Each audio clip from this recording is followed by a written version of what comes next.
On va se gêner, bonjour et bienvenue sur Europe 1. Jusqu'à 18h aujourd'hui, vous allez passer 2 heures en compagnie de Philippe Tesson, Stevie Boulet, Jérémy Michalak, Maxime Martin. Et à l'ambiance, vous aurez noté la présence de Jérôme Bonaldi. Il est fou. Non mais c'est pas possible. Il n'y a rien qui le calmera d'ici à la fin de l'année. Bah, c'est bien les élections, peut-être les élections.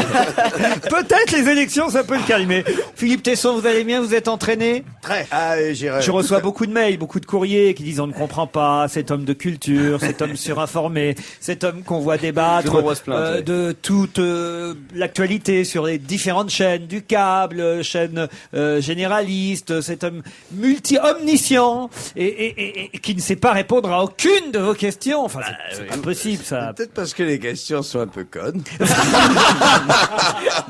Je salue aussi le retour de... Vous ne connaissez peut-être pas Maxime Martin, Philippe Tesson. C'est un étranger. Hein. Un étranger? Je l'ai connu enfant. Vous connaissez sa nationalité? Ah, ça non. Ah bah, que bon. C'est ça là que... Alors c'est que vous ne le connaissez. Voilà la première question à laquelle vous ne savez pas répondre. C'est que vraiment vous ne le connaissez pas. Alors parce qu'il suffit qu'il ouvre la bouche pour qu'on le sache. Ça va bien, toi? Bah, c'est comme moi. Les Marocains, bien sûr. Ah ouais, on est du même pays. Oui, il est québécois. Oui, Stevie. C'est Arthur Martin. Non, Arthur Martin, Maxime. c'est les machines à laver, Arthur Martin. Hein. Oui, ah bah ça savais bien qu'il y avait quelque chose pas loin. Mais voilà. Chacun son domaine. Maxime. Chacun son truc. Crois qu'Arthur, non, je pense Arthur, ça peut être bien. Mais oui, ça te va bien, sauf que t'as une tête à t'appeler Arthur. Maxime, Martin, Philippe Tesson, voilà une première question culturelle, celle de la politique. Donc, une question faite pour Tesson. On lui laisse 3 secondes de répit quand même. Hein. Allons-y. Monsieur Jacques Mandrin a publié en 1967 Les mandarins de la société bourgeoise. L'énarchie. Oui. L'édition de la table ronde. Oui. Qui est Jacques Mandrin? Chevènement, Motchan et Gomez. Wow. Excellente réponse de Philippe Tesson. Vous voyez? Je peux vous dire quelque chose? Oui. Je devrais pas le dire parce que ça me dévalue. C'est moi qui l'ai édité.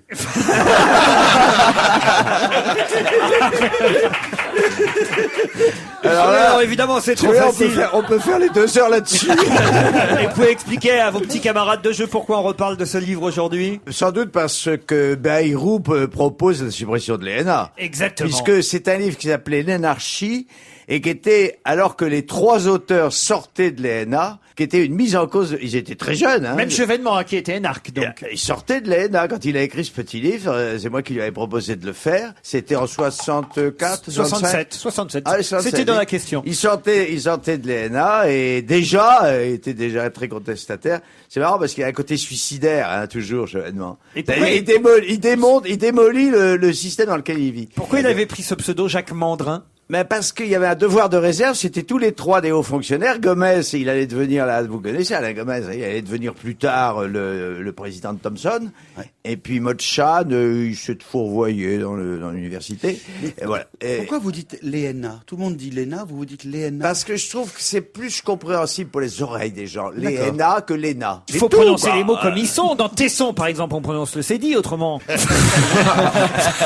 Il a toujours été nul en orthographe. Je lui donne une leçon tous les soirs, mais J'ai une question encore politique, Philippe Tesson, si vous le voulez bien. Daniel Vaillant a envoyé un télégramme de félicitations à François Baroin pour sa nomination au ministère de l'Intérieur. C'est son cousin. Excellente réponse. Voilà, c'est injuste, j'ai même pas le temps de finir les questions. Tu vois, quand on lui laisse 3 secondes, il répond. On peut jouer maintenant. Oh l'escroc. Bah tiens, le cousin, j'ai vu, c'était dans le Parisien. Alors, exactement, c'était dans le Parisien aujourd'hui. Alors... Daniel Vaillant, ministre de l'Intérieur sous Jospin, socialiste, est un cousin éloigné, hein, disons-le, éloigné de l'actuel ministre de l'Intérieur UMP, François Baroin, et il lui a envoyé un mot qui disait: avec ta nomination, notre famille, la vraie famille, pas politique, celle-là, la famille au sens cousinage, notre famille peut s'enorgueillir de compter un ancien et un actuel ministre de l'Intérieur. C'est suffisamment rare pour être salué. Non seulement rare, mais peut-être même unique, non? J'imagine mal qu'il y ait des gens d'une même famille qui aient eu le même poste dans un gouvernement, Philippe Tesson? C'est une bonne question. Hein. Si vous me laissez 3 minutes. Même 3 jours. La semaine prochaine, vous nous donnerez la réponse. Non, je crois que c'est arrivé. Des frères, des frères. J'ai décidé de toute façon de faire un spécial Tesson. Parce que quand même, ça fait 3 semaines. Jusqu'ici, c'est 20 sur 20. Et regardez, vous allez faire le hat-trick, comme on dit au football. Oui. Philippe Tesson, vous savez ce que c'est, vous, qu'un hat-trick? Et puis moi qui joue au football. Oui, bien sûr. Un trick, c'est... Oui, c'est ce que c'est le grand chelem. 3 buts dans un même match. 3 buts marqués Oui, par la même personne, le chelem à consécutivement, le hat-trick. Attention, il faut en plus qu'il y ait Faut que ce soit consécutif. il faut que ce soit consécutif. Le vrai hat-trick. Sinon, t'es nul. Sinon, t'es nul, voilà. Alors, attention, le hat-trick pour Monsieur Tesson, vous êtes prêts? Attention, c'est parti. Hier, Jacques et Bernadette Chirac étaient sur l'île Saint-Louis. Pourquoi? C'était pas pour cet hôtel Manger des particulier bouffées qui des est à glaces. vendre. Allez-y, Stevie. L'hôtel particulier qui est à vendre des Rothschild. Pas du tout. Non. C'est parce qu'ils traversaient la Seine, ils traversaient Paris Où est-ce complètement. qu'ils étaient? Sur l'île Saint-Louis, à Mais Paris. il y a un rapport avec... Pour aller voir Madame on demande Pompidou. pour bouffer des glaces. Non, allez voir Madame Pompidou. Comment ça, aller voir Mme Pompidou? Parce qu'elle habite l'île Allez voir une messe commémorative pour la mort de Georges Ah, c'est Pompidou. pour le pape Excellente Jean-Paul II. réponse de Jérôme Bonaldi. Enfin, voyons. C'est la même chose. Quand même, vous qui en 68 étiez du côté de Pompidou, Philippe Tesson. Premièrement, j'étais pas du côté de Pompidou. Deuxièmement, ma réponse est bonne. Ils ont vu Madame Pompidou. Elle était à la messe, quand même. C'est d'accord, mais enfin, la réponse c'était non, quand non, même. non, je demande un arbitrage, là. Je saisis La la réponse- Fédération internationale. Ah non, La la réponse réponse est de justice. On l'appelle la Fédé. Non. La réponse est qu'hier c'était le 33e anniversaire de la mort de Non, Pompidou. mais c'était pas la question. La Si. question, c'est qu'est-ce qu'ils sont allés faire sur les Ils sont allés voir Madame Pompidou pour lui rendre un hommage à l'occasion du 33e anniversaire de la mort de Georges Pompidou. Pas dans l'église. Maintenant, il donne des coups lui-même sur la samba. Oh non, écoutez, c'est pas possible, Philippe, monsieur votre Tesson. journal, il est pas né justement le lendemain de la mort. Très de- bonne réponse. Il est né effectivement Oui. le lendemain de la mort de Georges Pompidou, Ouais. par hasard. Autre question. Hier, en Égypte, on a vu revenir quelque chose qui avait disparu. De quoi Les s'agit-il? cheveux de Les Ramsès. cheveux Les cheveux de Ramsès II. Excellente réponse de Stevie Boulet, mais ils sont forts aujourd'hui. Qu'est-ce qu'il est bon. Alors expliquez, Stevie. Ben oui, parce que si vous savez, il y a quelques mois, il y avait des cheveux de Ramsès qui étaient en vente sur Internet. Exact. Et ça avait choqué les autorités égyptiennes et interpellé les autorités françaises qui voulaient savoir si c'était les vrais ou les faux cheveux de Ramsès. Ils se sont avérés que c'était les vrais. Donc l'Égypte a demandé à récupérer les cheveux, puisque le pharaon, pour qu'il reste tranquille dans sa seconde vie éternelle, il faut qu'il ait Tous ses cheveux. Tous ses cheveux. Mais oui, c'est cool. Alors moi mais je c'est reste sur vrai. la planète, c'est sûr. Pour ceux qui les écoutent. Donc ils ont été posés dans le sarcophage, enfin sur la momie. C'est bien qu'il les ait rendus, les cheveux de Ramsès II, franchement, parce que c'était Mais pas- qui avait les cheveux? Qui a En trouvé fait, les cheveux? C'était le Un fiston mec. d'un des types qui était un spécialiste qui avait été chargé de l'ausculter, de l'expertiser. L'expert en question avait dit oui, ça date de tant d'années, et puis il avait piqué un petit peu, il est mort, et dans l'héritage, son fiston avait récupéré ça avec les certificats Faut qu'il le avait faire. récupérés. Piquer des cheveux quand même, faut le faire. hein. Non, mais ce qui est étonnant, c'est que Stevie soit un spécialiste des sarcophages. Un sarcophile encore, d'accord, mais des sarcophages. Moi, j'ai un poil pubien de Lynn Renault. Ah, tu me l'échanges. Je fais collègue. Les souris ont maintenant 19 jours de plus. Pourquoi faire? Transgénique. Pardon? C'est pas les souris Non, transgéniques. non. Les souris. Les souris ont 19 jours de plus. Pourquoi faire? Espérance de vie ou quoi? C'est... Ah, c'est lié à ça. C'est Pour lié à donner ça. naissance, pour porter leur... Non. C'est des vraies souris. Non, c'est pas des Ce sont des vraies souris, monsieur C'est pas Bonaldi. les De souris laboratoire d'ordinateur. ou Alors, de laboratoire, des vraies souris de laboratoire. Elles ont 19 jours de plus pour faire quoi? Et d'ailleurs, ça crée une véritable polémique, pour tout vous dire. Ah, pour digérer les trucs qu'on leur donne à manger. Pour Excellente digérer réponse. des Et quoi, OG particulièrement? Des OGM? Non. Des Non, médicaments? oméga 3. Non. Oméga 3. Qu'est-ce qu'on leur fait bouffer? C'est dans le beurre. Ce méga On leur donne 10 Qu'est-ce qui crée polémique, généralement? Qu'est-ce qu'on fait bouffer aux souris et qui crée polémique? Des mouches. Non. Ah bah des souris. Elles Non. sont cannibales. Bah, du de fromage. farine animale. Mais non, qu'est-ce qui a fait un grand débat au niveau national? C'est pas les OGM. De la mort au rat. Non, enfin. Des pesticides. Mais non. La laque. Bien sûr. Qu'est-ce qu'il a vu? J'ai vu ça l'autre jour à la télé. mais quand on Une dit souris qui était en train de se recoiffer, puis elle disait, mais elle non. disait exactement, le rat est là puisque je le vaux bien. Mais non, mais tu sais que pour les lacs, c'est testé dans des caissons, mettre des souris, puis mettre la laque Mais à on les fond la teste caisse dessus, on pour, leur fait pas bouffer non plus. Ah, là, ils mangent. Mais oui, enfin, C'est les souris de on a labo, on parlé de leur ça fait pendant manger. des mois. Bah, du maïs. Et ça a même coûté cher au gouvernement. D'autres souris, non? C'est pas d'autres souris? Enfin, Ça a voilà. coûté cher au Ça coûte gouvernement. cher Mais au oui, et gouvernement. puis même encore ce week-end, ça a été une polémique. De la drogue? Moins qu'à Noël dernier, parce qu'en décembre, la dinde et à Noël, c'était évidemment un peu... La dinde? Mais non, pas de la dinde. La bûche. Mais non. Les marrons. Du saumon. Vous l'avez dit tout à foie l'heure. gras, du chocolat. Du caviar. Enfin, quoi, De lasagne.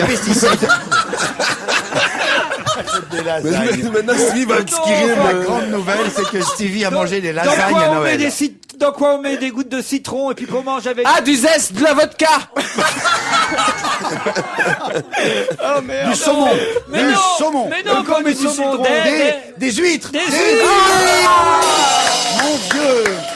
Ah, elles sont interdites à Arcachon. Comment n'y avons-nous pas Comment pensé vous n'avez plus pas tôt? pensé aux huîtres? Enfin, les huîtres d'Arcachon qui étaient... Parce qu'il dit souris, pense huître tout de suite.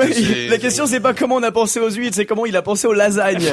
C'est surtout ça. Et à la laque. Souvenez-vous, au mois de décembre et au mois de novembre dernier, les ostréiculteurs qui râlaient parce que ils disaient Les c'est pas moules. parce qu'une souris a bouffé une huître et qu'elle meurt qu'il faut pour autant interdire les ventes. Et là, ce week-end, à nouveau à Arcachon, une certaine catégorie d'huîtres, des huîtres du banc d'Arguin, ont été interdites à la vente sous prétexte que des souris étaient mortes. Et j'en reviens évidemment à l'énoncé initial de ma question. Pourquoi les souris aujourd'hui ont 19 jours de plus pourquoi pour mourir?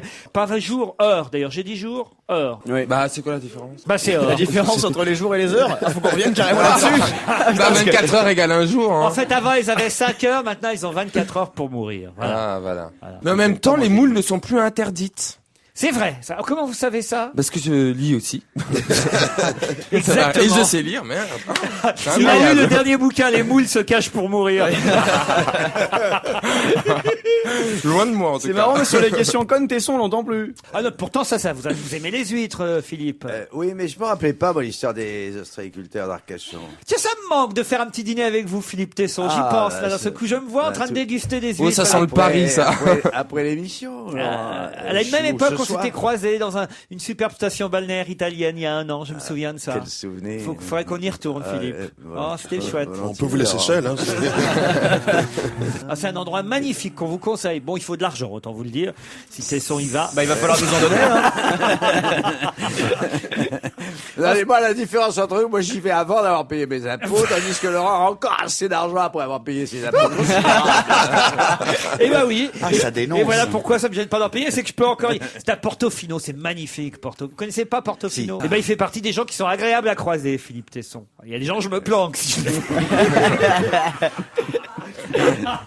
Il y en a même, je change d'hôtel. Laurent, mais qu'est-ce que tu fais dans le buisson là? Non, je crois que j'ai vu Pierre Bénichou. Ah non, Christine. Très agréable. Christine. Ah, Christine, on se planque.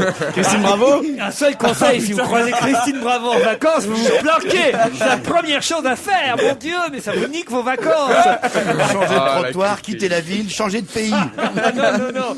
C'est du repos qu'on veut. Alors, Madame Bayrou a appris quelque chose et c'est Monsieur Bayrou qui nous l'a appris. L'arabe. Excellente réponse de Jérémy Michalak. L'arabe et l'hébreu, j'ai entendu l'hébreu aussi, mais d'abord l'arabe. Tout ça, ce sont des trésors, ce ne sont pas des menaces, a dit le candidat de l'UDF.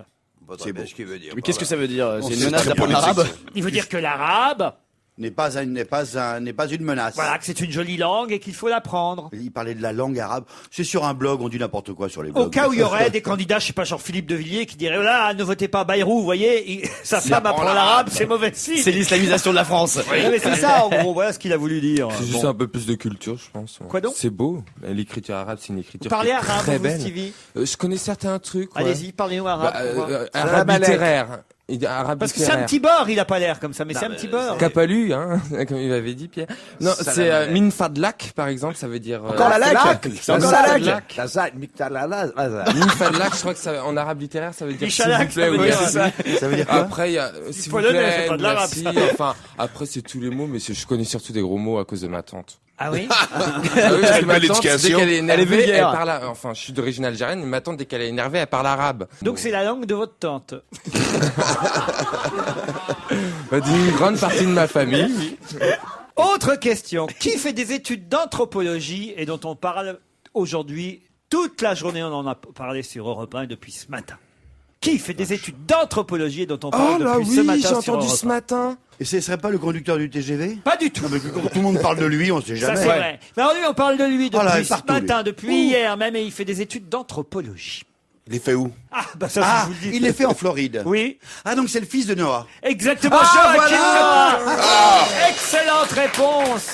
Qui a gagné, oui. Bravo Jérôme Bonaldi, il a gagné avec son équipe Florida. Joachim Noah, ils ont conservé leur titre de champion universitaire, et puisque c'est un championnat universitaire, il va de soi qu'il fait des études. Il fallait encore savoir lesquelles, et c'est le cas de Jérôme qui savait que Joachim Noah fait des études d'anthropologie. Non, c'est logique, je savais pas, mais comme tout le monde vous dit, tout le monde parle de lui, c'est vrai que tout le monde parle de Noah ce matin. Mais c'est vrai que ça y est, il va rentrer dans le circuit professionnel, il va gagner plein d'argent. Autre question, je vous emmène dans l'heure où le tribunal administratif de Bernay vient d'acquitter Pedro.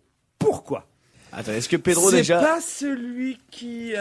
Non. Faudrait savoir. C'est une pourquoi personne, hein, Pedro, Pourquoi hein. est-ce qu'il avait été poursuivi? C'est pas tout à fait une personne. Voilà, Pedro. c'est par là qu'il faut commencer. C'est un chien. C'est un cheval. C'est pas un chien, c'est pas un cheval. C'est une vache. C'est pas une vache. C'est une souris. C'est pas une souris.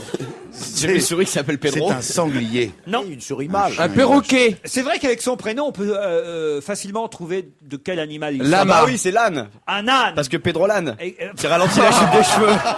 en plus, c'est vrai, c'est un C'est ça. âne. Oui, oui. C'est très con. Ils ont beaucoup d'humour. J'avais pas pensé au jeu de mots. Ah, Que mais les peut-être ébats, c'est pour ça. non, Pedro l'âne qui ralentit la chute des cheveux. Non, qui ralentit la chute des chevaux, parce que c'est un âne qui empêche des chevaux de tomber, la blague. Bah, en Alors, tout cas, j'imagine c'est- qu'il avait fait la même bêtise que l'âne de Brigitte Bardot, c'est-à-dire qu'il avait sauté une clôture pour niquer une Non, ânesse. non. Il a cabossé une voiture. Non. Qu'est-ce qu'il faisait, Pedro l'âne? Il faisait caca dans le jardin Non. du voisin. Qu'est-ce que fait un âne? D'ailleurs, les miens, c'est ce qu'ils ont Il fait. braie. Voilà, exactement. Et alors, pourquoi il y avait un Ah, procès? et il y avait un procès à cause du bruit. Exactement. Le matin, Oh, c'est vous plus le faites l'horreur. vachement bien. J'ai l'impression d'être chez moi le dimanche. On est en Corse. d'un seul coup. Un jour, ils ont fait ça, mes ânes, parce qu'ils ont... Oh, les salauds, c'est les ânes d'Isabelle Alonso, vous savez, les ânes Ouais. que j'ai chez moi. Et ben, ils ont tué une biquette, C'est disons. pas Oh, vrai. oh, oh, Ouais, ils ont oh. tapé mon chien une fois. Hein. Ah bah J'étais oui, pas mais ça, content. je leur avais appris. Oh bah mon nounoun. Mon pauvre Quelqu'un vous a nounoun. offert des bodets du Poitou? Oh, je sais pas de ce qu'elle m'a offert comme âne, mais en tout cas, Oh, ils sont méchants. Ils ont tué, mais... Une fois, ils m'ont coursé. Attends, j'étais au bureau en train de courir dans les prés en robe de chambre ou je sais pas quoi. Oh, l'horreur. Ah bah oui, maintenant. Pour aller fumer une Il y a des photos de ça? Moi, je vois des photos de ça, là. Où sont les Laurent, photos? il était dans le pré, il me dit arrête-les, ils étaient en train de foncer vers moi, je me suis tiré, moi, comment tu veux que j'arrête 2 ânes à moi tout seul?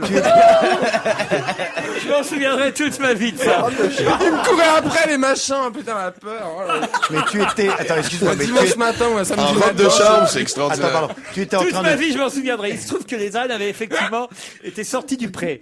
Et donc, nous étions plusieurs. Et il y avait Annie Lemoine, il y avait Gérard Miller, je sais plus qui était là ce week-end-là. Et alors, donc, on avait mis des gens à chaque coin parce qu'il y a une entrée dans le pré. Donc, pour qu'ils repassent par l'entrée du pré, il fallait leur faire le tour. Donc, nous, on les faisait avancer. Plus on avançait, plus ils reculaient. Et on avait mis Stevie à l'autre bout pour qu'ils passent pas l'entrée. Pour qu'une fois qu'ils arrivent devant Stevie, ils rentrent dans le pré. Ce con-là, une fois que les ânes arrivent, il se met à courser. Donc, ils ont fait je sais pas combien de Ils fois me le tour. coursaient moi. moi après, tu vois, mais c'était pas possible. Je te jure, ils avaient tapé mon chien la veille. Je me suis dit, donné un coup de sabot aussi. Mais c'est un gang, t'as l'impression que c'est un gang. Ils ont tapé mon chien. Oh non, vraiment, je vais vous dire. Stevie, J'ai vraiment une équipe de poursuivi bras par cassés, des moi, ânes je en vous le dis, rue, hein. en robe de chambre le Bah, le matin. mien, tu vois, il est très calme, Bourriquet, mais là, c'est autre chose quand même. Pourquoi le Conseil des ministres et en quel cas pourrait-il changer de jour, ne plus se dérouler le mercredi? Bah, si Ségolène Royal était élue présidente, parce que avec la parité au gouvernement, il y aurait beaucoup de femmes qui Travailleraient voudraient le aller mercredi. chercher leurs enfants à l'école le mercredi. Excellente réponse Oh, wow, de Jérémy bravo. Michalak. Ça, vous ne le saviez pas, Philippe Tesson, hein? C'était dans le Parisien dimanche, Tesson. Vous avez échappé à ça, hein? Mais c'est encore C'est dans une son fois- livre. En plus, si vous aviez lu le livre de la candidate socialiste maintenant, on lui pose la question, est-ce que vous changeriez le calendrier pour que les femmes soient libres le mercredi, jour du Conseil des ministres? Et elle a dit qu'elle ne l'excluait pas. Elle n'a pas dit qu'elle le ferait non plus, hein, mais qu'elle ne l'excluait Ça pas. veut dire qu'attends que les gens de l'administration auraient donc encore plus de droits. C'est-à-dire que dans le privé, jamais une question ne s'est posée comme ça. Le mercredi, tu boulonnes. Dans l'administration, l'administration, c'est oui, on va peut-être changer le conseil des ministres, parce que les fonctionnaires ont des enfants. Et dans le privé, elles n'ont pas d'enfants. C'est encore un droit qui va être donné à des gens qui ont la sécurité de l'emploi, eux. Inatea est une petite fille de 5 ans qu'on a vue avec un costume d'arlequin ce week-end. Où et en quelle occasion? Elle courait dans un pré, il y avait 2 ânes derrière. Ah non, merde, c'est que les oiseaux. Pardon. Alors, Elle avait un costume de clown. d'arlequin, madame, D'arlequin. monsieur. Mais en fait, l'important... Très précis. Elle a 5 ans, hein, elle s'appelle Inatea, et elle avait un costume d'arlequin. Pour qui, pourquoi? C'était où? Pour ça faire un poisson d'avril. Pas du tout. Où c'était où? Si je vous dis où, vous avez la réponse. en C'était fait. à Lille. Non. C'était lors d'un spectacle. Un spectacle, pas tout à fait, mais ça... Un meeting. Une C'était petite de la- fête. Non plus, une fête, oui. Une célébration. on peut L'important, dire. c'est ses parents inaltérables, là. Comment Non ça s'appelle seulement c'est... Inaltérable. Non seulement ses parents, vous m'occupez Oui. de cette petite fille qui a 5 ans, non seulement ses parents, mais sa famille, on va dire au sens large. Une célébration, vous avez dit. Hein. Enfin, une célébration. Anniversaire de mariage, Non, quelconque. non, non, non, non, non, c'est quelque chose qui est important au niveau national. C'est vrai? C'est vrai, oui. Pierrot, non? C'est pas Pierrot? Comment ça s'appelle, ça? Avec C'était Arlequin, dimanche. là. Pardon? C'était- C'était dimanche, oui. C'est la fille d'un chef d'État. Comment ça Donc, Ce c'était n'est le pas 1er la avril. fille d'un chef d'État.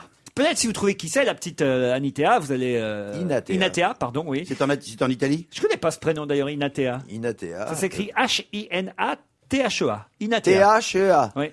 Elle a 5 ans, elle porte ce petit costume dimanche après-midi, ce petit Ravissant. costume d'arlequin. Oui. Et il faut dire que ce petit costume d'arlequin n'est Oui. pas à elle, il avait déjà servi Oui, À ses frères et sœurs. à son frère. À son son frère. frère. Un truc d'opéra ou... Non, non, non.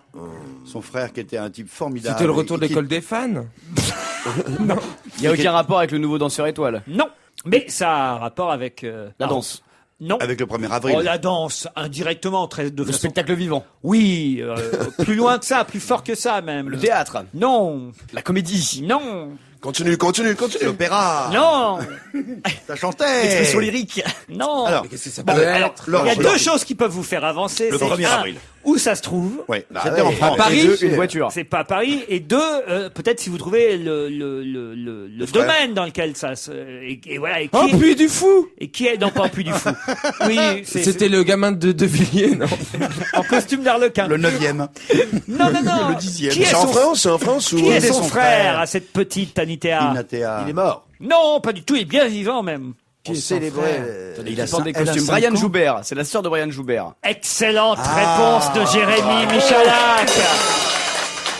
Et alors, qu'est-ce qui s'est passé dimanche? Bah, ils ont fait un concours de costumes ridicules. Non, Il a gagné. Il est revenu au Bercail, il a été fêté comme un héros. Voilà, on célébrait le retour de notre champion du monde à Poitiers, sa ville au parc des expositions Comment t'as de pu trouver ça? Poitiers. Par hasard? Et c'est sa maman qui est très présente, qui lui a fait une surprise à Brian Joubert. Non seulement elle avait fait venir Alain Calmat et Alain Giletti, les deux précédents champions du monde français. Il n'y en a pas eu 10 000, hein. En 60 et 65, Alain Giletti et Alain Calmat avaient été champions du monde. Le troisième, c'est Brian Joubert. Il a fallu attendre 40 ans, plus de 40 ans pour avoir un autre champion du monde. Et quand il a patiné pour la première fois dans un championnat, il était tout petit, il avait 5 ans et il portait un costume d'arlequin. Et c'est sa petite sœur, Inatea, d'ailleurs qui n'est pas sa petite sœur, qui est sa petite nièce, pour être très précis. Ah, bah voilà Pourquoi Philippe Ah Pesson ouais, n'a c'est pas ça, trouvé? Il y a pas de Là, rigueur. c'était impossible de trouver. Faut être Moi, précis. Hein. Brian Joubert, c'est son oncle et c'est pas son frère. J'ai dit son frère par mégarde. Oui. Voilà. Bah Mais oui. ça devait être mignon cette petite réunion familiale. Pourquoi vous vous marrez, Maxime Non, Martin? du tout. Ouais, quand même, c'est nous qui avons des champions du monde en patin à glace, alors que ça devrait être vous, je Ouais. vous signale. Ah, écoute, on reparlera plus Non, tard. mais si vous c'est le voulez, réchauffement climatique au Canada. On se souvient Ils ont des... plus de glace au Comment il Canada. s'appelait le couple déchaîné là? Duchesnay, Duquesnois? Vos champions? Attendez, mais je suis très fier d'avoir aucune réponse à une question de patinage artistique quand même. Je veux dire. Mais enfin, quand même, vous aviez des Canadiens qui étaient nos idoles, et Duchesnay, je crois, Duchesnay. Mais c'était- Mais tu Français n'as du aucun Chénet. sentiment national. Non, mais T'es attendez, vraiment non, non, totalement mais un attendez, apatride. Non, mais faut Ah. savoir que lorsque t'as un champion de patinage artistique masculin, tu n'en parles pas. Tu fermes ta gueule. Vous avez honte alors? Ah ouais. Tu penses que c'est infamant. Écoutez, moi, c'est le genre de sport où est-ce que même les gays qui regardent le patinage artistique masculin disent, mais t'as vu la tapette, quoi. Une question musicale. Vous connaissez évidemment le groupe marseillais IAM qui sort un Ouais. nouvel album, saison 5. Cinq. Et sur cet album, devait y avoir quelqu'un que finalement on ne trouve pas. Qui? Parce que c'est quelqu'un qui est mort. Oui. James Brown. Excellente réponse de Jérémy Michalak. Il est trop fort, hein, ce gamin. Il est hein. Oui, mais putain, fort, Philippe, arrête de lire Le Parisien, lis Le Monde diplomatique comme moi et tu verras, c'est rameux. Moi, je l'ai connu haut comme ça, Michalak. Hein. Eh ben, ça a pas changé.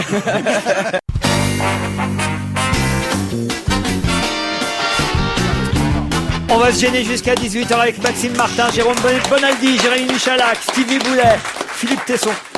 Je suis en train de m'apercevoir qu'on n'avait pas de filles avec nous aujourd'hui, donc nous sommes qu'entre garçons. Et Pourquoi vous croyez que Bonaldi, il est énervé en début d'émission? Ah, c'est ça. ça. Mais ouais, c'est hormonal. Et finalement, vous avez quand même réussi à trouver les réponses sans la présence féminine qui parfois, il faut dire, nous met sur la piste, car la perspicacité féminine est souvent de règle. Il faut le dire, elle ne trouve pas forcément les bonnes réponses, les filles, mais elles aident à faire avancer la question. Désolé, nous, on a des C'est quand même gentil que vous dites ça quand il y en a pas. Je veux dire, c'est quand même... Non, mais c'est vrai. Par exemple, elle saurait sûrement pourquoi dans l'Hérault, vous connaissez évidemment ce département du Sud. Merci Stevie. Voilà. Et il y a un habitant de l'Hérault qui vient de se faire photographier en train de faire une compétition de karaté. Ça lui a posé problème.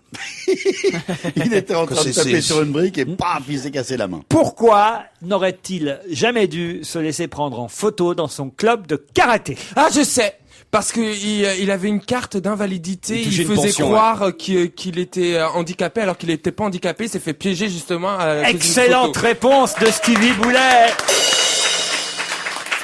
Il ne se déplaçait qu'en fauteuil roulant et touchait 750 € par mois d'allocation handicap, mais il allait faire du karaté le soir. Ah, c'est bien. Et là, évidemment, les services de la sécurité sociale se sont dit, oh là là, dites donc lui, on nous a dit quand même qu'il faisait du karaté et ils sont allés le mal. photographier.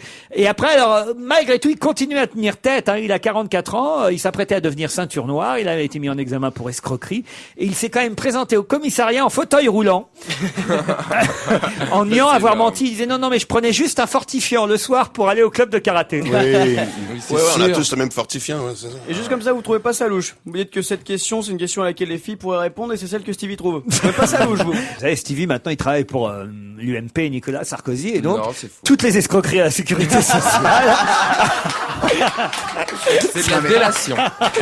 Ce qui est scandaleux, c'est qu'on va poursuivre ce type-là. D'accord. Mais le médecin et toute l'administration qui, elle, a donné l'autorisation, qui n'a rien vu pendant des années, elle va passer à travers. Bah, je sais pas, mais c'est quand même elle qui est fautive d'avoir donné plein d'argent. Il est y a bon pas le de goûter de sanction. Michalak, Philippe Tesson, parce que je vous ai vu négocier une madeleine auprès de Jérémy Michalak. C'est quand même énorme, ça. Ah, vous dites négocier, vous. Moi, je dis chourer, mais Vous assurez une petite chouquette? ouais, une petite madeleine. Attention, je vous donne le nom d'un Italien qui s'appelle Ferdinando Borelli. Ferdinando Borelli. C'est comme ça que se fait appeler Philippe Tesson quand il part en vacances avec vous en Italie.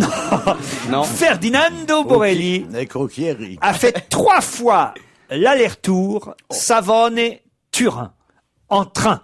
Pour quelle raison? C'était endormi? Il était enfermé dans les toilettes. Non. C'était pas endormi, Ferdinando Borelli. Il était drogué. Non. Il était mort. Il était mort. Bonne réponse de Jérémy Michalak. Le monde diplomatique, Philippe, le monde diplomatique. C'est quand même C'est incroyable. insensé. Eh Ça oui. rappelle l'histoire de la semaine dernière. Eh oui. Les passagers du première classe qui demandent à être remboursés parce qu'ils ont voyagé à côté d'un Mais mort. sauf que là, c'était que le temps d'un voyage. Oui. Aller ou mais pas- là, il a fait 3 allers-retours sans que personne s'en aperçoive. Eh ben. Personne fait le ménage ou... 85 ans, Ferdinando Borelli, il est décédé dans le train alors qu'il se rendait de Savone à Turin. Aucun contrôleur ni voyageur ne s'est rendu compte de ce cadavre qui a fait 3 allers-retours. Ce n'est que le soir, lorsque le personnel de nettoyage est monté à bord, que la dépouille mortelle a été Non, mais découverte. les contrôleurs là-bas, c'est des emplois fictifs aussi, c'est pas possible. Non, mais, il fait 3 fois l'aller-retour alors qu'il y a des contrôleurs dans le train en France, je sais pas, ils disent bonjour monsieur, au pire ils réveillent pour te demander ton ticket de transport. Et bon là-bas, non, tu t'allonges, tu fais mais semblant moi, de j'ai une dormir. question, Le contrôleur il passe, il t'arrête pas, monsieur Et au dort. pire, il se réveille et ça crée une émeute, dis donc. Ouais, exact, ouais, s'il était parti de la gare du Nord, on lui aurait tapé sur la gueule, ça, ou, Mais hier en France, c'est arrivé à 2 employés de DHL. Ils sont en train de charger l'avion à l'aéroport de Roissy, pouf, pouf, pouf. Ah oui, sont ils en sont train- restés à l'avion. Et c'est exactement, le pilote arrive, il pleut, il ferme les soutes, hop, et il démarre l'avion. Les types, ils tambourinent, mais avec les moteurs, on n'entend rien. Ils ont fait Paris-Vienne, comme ça. Absolument. Et là, ils avaient cahier de froid, il fait très très froid. dans il la fait Vienne. froid, ouais. C'est-à-dire que si ça avait été un long courrier, il serait mort. Ils se gelaient comme ça, et ils arrivent à Vienne, et les douaniers viennois, enfin autrichiens, les prennent pour des clandestins. Donc, mais non, on n'est pas clandestin, on est enfermés. Ouais, mon œil. Je sais pas comment ça dit mon œil en autrichien. Finalement, ils sont rentrés chez eux. Il y avait des rencontres mondiales à Roubaix ce week-end. Quel genre de rencontres mondiales? Est-ce que c'était un front de libération? Oui. Est-ce que c'était un front de libération national du nain de jardin? Excellente réponse de Jérôme Bonaldi. Il n'y a que vous pour savoir ça. Tout ce qui est FLN, hein, nous. C'est FLNJ, le Front de Libération Nationale des Nains de Jardin. Je savais pas qu'il y avait un refrain et une parade des nains de jardin. C'est la lutte finale, groupons-nous, car deux nains, toutes choses égales, c'est 2 fois plus que rien. C'est nul. C'est l'hymne de... Je trouve ça Chalac. ridicule, ces Mais histoires-là. non! Non, je trouve ça, c'est très joli. C'est comme le mouvement pour la réhabilitation, la réintroduction du dinosaure qui va sauver l'humanité. C'est marrant. Il y avait ça une coûte rien. psychiatre, nous raconte Libération, qui était invitée d'honneur des rencontres de Roubaix des nains de jardin, la psychiatre Chantal Demangeau, qui explique que libérer des nains, c'est transgresser les barrières d'une vie routinière et rangée, libérer une partie infantile de soi-même. Non mais déconnez pas avec ça. C'est très sérieux. Déconnez pas trop, il y a des gens qui ont été victimes d'enlèvement. Vous, par exemple, vous étiez dans le jardin de vos parents, on vous a kidnappé. J'ai pas envie d'en reparler, Laurent. Non, c'est très intéressant, les nains. Il y avait un très beau livre qui s'appelait Éloge du kitsch, les nains de jardin, et qui raconte que les gens qui mettent des nains dans leur jardin sont en général, les nains sont tournés vers l'extérieur, comme un sourire donné aux passants, aux gens qui viennent, qui regardent ta maison. Le nain de jardin est une chose très belle, très jolie. André, c'est un prénom féminin, André Rosier a sûrement été félicité par Jacques Martin. Pour quelle raison? André Rosier a sûrement été félicité par Jacques Martin. Quel Jacques Martin d'abord? Le vrai Jacques Martin. L'unique Jacques Martin. Le celui Jacques qu'on Tordu. aime, celui qui... Celui qui fait de la télé ou celui qui fait a fait de la bande dessinée? Remercié par Jacques Celui Martin. qui a fait de la télé, oui. Est-ce que c'était la première gagnante de l'école des fans ou un truc comme ça? Non, aucun rapport. Elle a pas fait l'école des fans. Non, elle a 28 ans aujourd'hui. Et fait de la cuisine. Jacques Martin, Elle fait de la cuisine, bravo. Et alors? Eh bien, Ah, c'est elle pas a- la chef du palais? elle a- Oui, et alors? Eh ben, comme il habite là-bas, eh bien, au palais de Biarritz, eh bien, il l'a félicité, il l'a remercié parce qu'à chaque fois, Bah, elle lui fait fait des des bons lasagnes. petits plats. Mais c'est mieux que ça. Qu'est-ce qu'elle a eu? Qu'est-ce qu'elle a été obtenue? Elle a Ah, épousé le- son fils, Non, David Martin. Elle a pas obtenu les 3 trucs là, ici, là. Ouais, c'est 3 étoiles au ski. Non, Meilleure les, artisane de France. Je vous donne Meilleur la bonne- artisan de France. Meilleur ouvrier. Ouvrier de France! Meilleur ouvrier de France! Excellente réponse de Stevie! André Rosier, 28 ans, qui officie dans les cuisines du restaurant de l'hôtel du Palais à Biarritz, où séjourne notre ami Jacques Martin. Elle a été élue meilleur ouvrier de France devant une trentaine de finalistes. Voilà, c'est chouette quand même. Bravo. Bravo à elle. Elle fait quoi comme cuisine? J'en sais rien, moi, écoutez. Lasagne. J'en pose des questions, moi.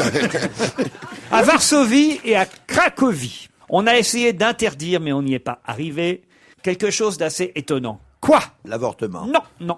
Si. Puisque ce n'a pas été voté, au conseil municipal, les agents quand même de la municipalité verbaliseront toutefois ceux qui continueront à faire quoi? À cracher par terre. Non. À uriner par terre. Non. À fumer dehors. Non. À être homosexuel. Non.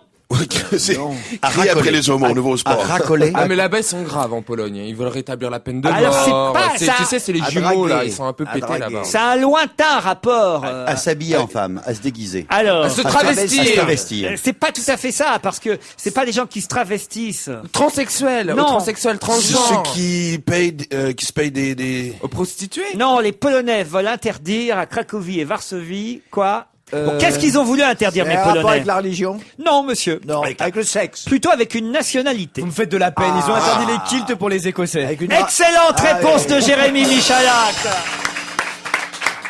Les Écossais en kilt commencent à emmerder les Polonais. Et pourquoi? Ben voilà, ils se plaignent parce que les Polonais voient régulièrement à Cracovie et à Varsovie des touristes écossais débarquer, et évidemment comme ils vont un peu plus dans les, on va dire, les tavernes, les brasseries que dans les monuments touristiques, le soir, ils se font un malin plaisir à soulever leur kilt pour montrer qu'il n'y a rien en dessous, et ça choque les Polonais et les Ah ouais, Polonaises. tant qu'avoir un kill, c'est ce que tu fais, Les non? C'est le seul pauvres plaisir Polonais, d'avoir un c'est kill. choquant. Mais là, il se fout de la gueule du monde, sous les Polonais qui Mais disent... que fait l'Union Européenne face à des mesures comme ça, face à des gens C'est vrai.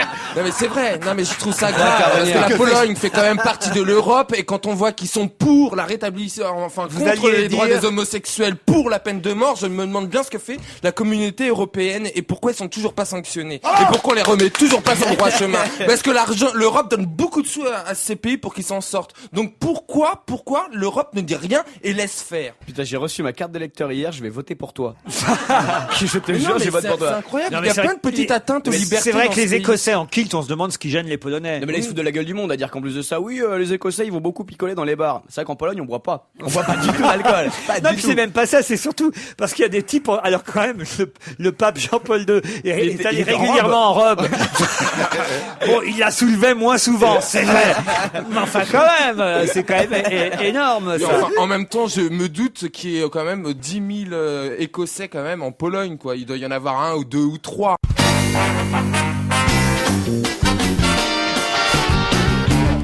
On va se gêner avec Philippe Tesson, Stevie Boulet, Jérémy Michalak, Jérôme Bonaldi, Maxime Martin. Et au téléphone, monsieur Jean-Michel Dibolt, bonjour. Oui, bonjour Laurent. Vous êtes en train de faire votre tournée de facteurs. Vous Oui, n'êtes pas je me suis candidat. arrêté quelques secondes. Voilà, vous n'êtes pas candidat à la présidentielle, mais Jean-Michel Non, c'est pas le Dibolt, vous êtes celui qui, vous pouvez être fier, avait rendu les cheveux de Ramsès II à l'Égypte après avoir effectivement été, on va dire, tapé sur les doigts pour Oui. avoir voulu les vendre, ces fameux cheveux sur Internet. Les poils pharaoniques mis en vente sur Internet ont retrouvé l'Égypte hier. C'est de votre propre bonne volonté que vous les avez rendus, les cheveux de Ramsès. Pas tout à fait. On m'a quand même un peu forcé la main quand la PJ avait débarqué chez moi. Non, c'est vrai. Donc vous êtes un peu amer quand même alors. J'ai quand même un tout petit peu d'amertume en moi. Enfin, Entre nous certes, là, oui. personne ne nous écoute. Vous avez bien gardé un cheveu. Qu'est-ce qui prouve que vous avez tout rendu? Une petite mèche. J'aimerais beaucoup. Non, ça s'est fait tellement rapidement que j'ai pas eu le temps d'en mettre de côté. Même parce que quand même, on C'est est bien pas- dommage. ils n'étaient pas comptabilisés les cheveux de Ramsès II. Donc si vous en rendez 4 au lieu de 5, ça se voit pas. Oui, mais c'est quand la PJ avait débarqué chez moi, ils m'ont suivi à pas, savoir où est-ce que j'allais et il n'y avait aucun moyen d'en mettre de côté. Philippe Tesson. Mais comment était-il entré en votre possession Eh bien, mon père avait fait les analyses. On lui avait demandé s'il avait la possibilité d'analyser les cheveux. Bon, c'était dans ces méthodes de travail qui étaient usuelles. C'est vrai qu'une fois que les analyses sont faites, les cheveux restent encore radioactifs. Bon, et c'était son métier de faire des analyses de cheveux? Non. Il Si. était plutôt spécialisé dans tous les objets archéologiques, des pièces de monnaie romaines, un expert. poteries. C'est un chercheur en Et tout on cas. lui avait confié les cheveux, alors ou bien il les avait pris dans le... Ah dans non, son on lui avait coffre. confié. On lui avait confié. Et on lui avait confié, puis il en avait mis de côté. Hein. Il s'était dit, tiens, un peu comme quand vous allez chez le coiffeur. Je sais que Jacques Desange garde des cheveux de Philippe Tesson. Si un jour il est à l'Académie française, il pourra les revendre plus tard en disant, voilà, j'ai gardé une mèche de Philippe Tesson. Ça vaut cher, vous Ah, croyez? pour l'instant, rien, mais... Mais c'est Mais ce une qui fois s'est que vous serez passé sous la il y a coupole. quelques années avec l'astronaute Armstrong. Son coiffeur avait mis en vente ses cheveux. C'est pas vrai. Les cheveux d'Armstrong étaient mis en vente. Oui. J'aurais peur qu'on Oui, fasse oui. du vaudou après. Je crois que ça prend plus que des cheveux pour faire du Mais vaudou. non, si vous voulez, Ramsès II, il craint plus rien. Hein. Ouais, de ce côté-là, il est peinard. Bon, en tout cas, écoutez, vous les avez rendus. Maintenant, vous êtes tranquille. La justice ne vous réclame plus rien. Non, effectivement. Là, je suis tranquille maintenant. Je respire un peu mieux. Est-ce que dans votre tournée, on va dire les différents clients de la Poste à qui vous apportez le courrier, vous parlent de cette histoire, monsieur le facteur? Bon, quelques-uns me sourient en me disant bonjour, monsieur Ramsès III. Mais bon, ça va pas plus loin. C'est vrai qu'on m'a beaucoup charrié les jours qui ont suivi mon retour à la Poste. Bon, on vous souhaite une bonne fin de tournée. On vous applaudit. L'affaire est réglée maintenant. Je vous remercie. Merci, monsieur. Voilà. Au revoir, Ramsès Bonne III. fin de- Jean-Michel Dibolt, le facteur de Saint-Égrève dans l'Isère. C'est une belle histoire. Il a rendu les cheveux, c'est sympathique. C'est les cheveux d'une momie. Ah, c'est vrai? Ah, c'est dégueulasse. Ça ressemble à une espèce de ficelle, des toupes, je sais pas comment on appelle ça. C'est vraiment dégueulasse. Vous n'avez jamais vu ça? Des cheveux d'une momie? Non. Vous avez déjà vu des momies dans les musées égyptiens. Oui, c'est vrai, oui. Avec Laurent, il y a deux choses qu'on n'a jamais vues. C'est les cheveux de momie et les cheveux de Maxime Martin. Ça, c'est lesquels on n'a vu ni l'un ni l'autre. Non, c'est vrai que ça craint des gens qui rentrent chez toi et qui disent donnez-nous vos cheveux. Donc, Non, mais enfin voilà, ce brave monsieur. La connerie connerie qu'il a faite, c'est de les vendre sur Internet, évidemment. Si vous voulez les garder. La connerie qu'il a faite, c'est de se faire prendre. Enfin, d'ailleurs, il voulait pas les garder puisqu'il voulait les vendre. Il voulait se faire un peu d'argent. Il a voulu cher. Il aurait dû 2000 les vendre. euros, je crois qu'il 2000 euros, premier prix TTC. Un cheveu. Sur eBay. Sur Non, eBay, la il les a mèche. pris. La touffe. C'est 2000 euros la touffe. La touffe. Et les poils plus bien de Lynn Renault, ils sont à combien en ce Ah moment non, écoutez, on serait obligé de les rendre. Ça serait dommage. Qu'est-ce que vous dites? C'est vrai qu'elle nous écoute beaucoup, Lynn C'est Renaud. pas vrai. Oui. Ah ben, écoutez, je m'en fous. Elle a jamais voulu venir dans aucune de mes émissions. Ça fait quand même 15 ans que je fais 10 ans que je fais ce métier. Elle a jamais accepté de me rencontrer. Alors, hein, elle est charmante, Lynn Renaud, je suis sûr, Philippe Tesson, non? Oui. Non, attendez. Non, moi j'aime bien, c'est de mon pays. Alors je me suis Armentières. Je suis patriote. Et moi, je connaissais toutes ces chansons par cœur. Vous aussi, je suis sûr. Oui, Mademoiselle von Armentières, parlez-vous. Vous connaissez pas ça? Non, je me rappelle plus. ça. vous connaissez Attendez, rien, alors. Non, sinon, ma cabane au Canada, c'est pas elle? Ma Si. cabane Ah, au donc, Canada. voilà, non, c'était un hommage que je rends Martin, là. Je sais pas. Non, ce qui est agréable, c'est ça. Ce qu'on aime bien, c'est cette espèce de générosité, quoi, d'humanité. Mais elle est jeune encore. Ce qui est fou, non mais. Elle est très Elle belle. est plus jeune que moi. Quand on réalise, ce qui est fou, c'est que Thierry Leluron, il a commencé à faire des imitations de Lynn Renaud, on va dire, à la fin des années 70. Ça fait donc quand même 27 ou 28 ans. Et il y a 28 ans, il disait déjà qu'elle était très vieille et il s'en moquait d'elle comme d'une momie et d'un vieux machin. Alors que c'était il y a 28 ans, vous imaginez. Mais c'est pour ça que je suis toujours surpris qu'elle soit encore là. T'imagines moi. ce qu'il dirait aujourd'hui? Et alors, elle est venue au théâtre après. Là, c'était moins évident. Ah. Avec Brialy, il y a 2 ans, vous l'avez pas vu, au Bouffe Parisien, là, c'était vraiment c'était l'hospice, hein, tout Ah non, si, c'était terrible. Alors, quand vous rentrez dans un théâtre, les gens doivent être terrorisés, Philippe Tesson. Oh, ça compte plus, la critique. Oh, si on travaille au corps, t'es ça plus compte doux. Ça dépend qui. Tout le monde a entendu ce qu'il vient de dire. Sauf qu'avec Lynn Renaud et Jean-Claude Brialy, il n'a aucune chance.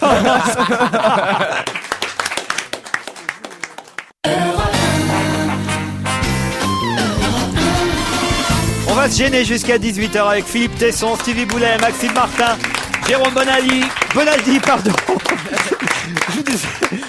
J'ai dit Bonali, comme votre petite sœur Surya. Hein. Je voudrais vous parler d'un classement assez étonnant paru aujourd'hui dans la presse. Le classement des villes à travers le monde où il fait bon vivre. La qualité de la vie.